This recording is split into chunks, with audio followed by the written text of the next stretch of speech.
Assalamualaikum warahmatullahi wabarakatuh. Berjumpa lagi bersama saya Arifin.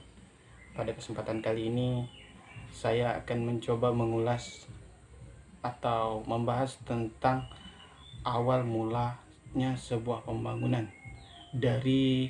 Mulai dari perencanaan pembangunan, penganggaran pembangunan, pelaksanaan pembangunan, sampai dengan tahap akhirnya yaitu pengawasan pembangunan. Yang pertama itu ada perencanaan pembangunan. Di perencanaan pembangunan ini ada 4 tahap. Yang pertama itu ada penyusunan pembangunan.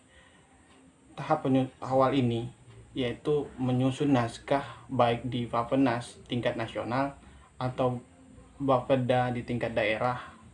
Dalam penyusunan rencana dilakukan penyaringan apresiasi dan keinginan masyarakat tentang visi misi serta tujuan pembangunan.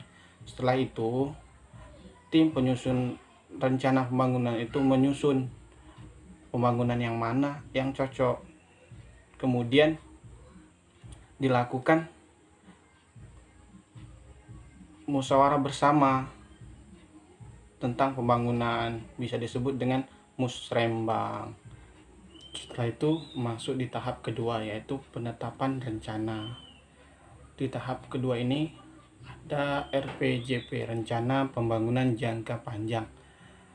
Rencana pembangunan jangka panjang ini perlu mendapat pengesahan dari DPRD setempat, sedangkan RPJM atau RKPD itu cukup mendapat pengesahan dari kepala daerah.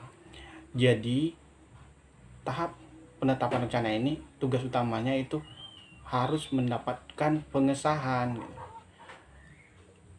Setelah itu masuklah tahap ketiga, yaitu tahap pelaksanaan perencanaan.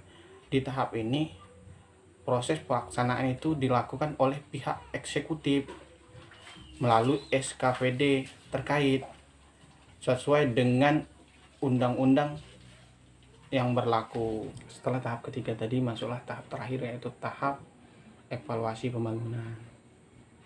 Tahap terakhir ini melakukan evaluasi terhadap kinerja dari sebuah pembangunan tersebut. Apakah kegiatan pembangunan atau pembangunan yang telah selesai tersebut dapat dimanfaatkan atau tidak oleh masyarakat melalui evaluasi pembangunan ini. Setelah perencanaan pembangunan, maksudnya yang kedua itu penganggaran pembangunan. Dalam prakteknya, tahap dalam siklus anggaran ini memiliki irisan dengan tahun anggaran sebelumnya dan sesudahnya. Tahap penyusunan perencanaan anggaran ini, contohnya daerah, meliputi penyusunan KUA dan PVS, penyusunan rencana kerja dan anggaran satuan kerja perangkat daerah, seperti penyusunan rencana APBD dan penyusunan dokumen pelaksanaan anggaran suatu kerja perangkat daerah. Setelah penganggaran pembangunan, masuklah yang ketiga itu pelaksanaan pembangunan. Pada tahap ini pembangunan dijabarkan dalam rencana operasional tahunan yang berisikan program pembangunan sektoral dan daerah, beserta sarana kegiatan dan jumlah dana yang dapat dari anggaran negara. Setelah yang ketiga tadi pelaksanaan pembangunan, masuklah yang terakhir, yaitu pengawasan pembangunan. Dalam aspek pengawasan pembangunan telah ada dari awalnya proyek. Jadi pengawasan ini sudah ada dari awalnya proyek. Fungsi dari pengawasan ini mengawasi perkembangan pelaksanaan perencanaan pembangunan. Intinya mengidentifikasi masalah atau mengatasi masalah yang timbul atau akan timbul. Jadi bisa diatasi sedini mungkin jika ditemukan masalah. Perlu kita ketahui bersama-sama, ada 2 macam pertanggungjawaban.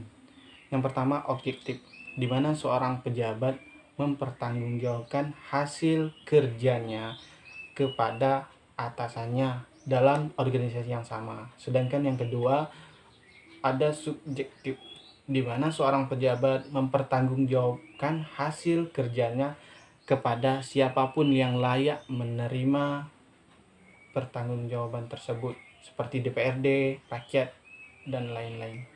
Sekian dari penjelasan saya tentang awal mula pembangunan tadi, mulai dari perencanaan pembangunan, penganggaran pembangunan, pelaksanaan pembangunan, sampai yang terakhir itu pengawasan pembangunan. Mudahan apa yang saya sampaikan bisa berguna dan bisa menambah ilmu pengetahuan.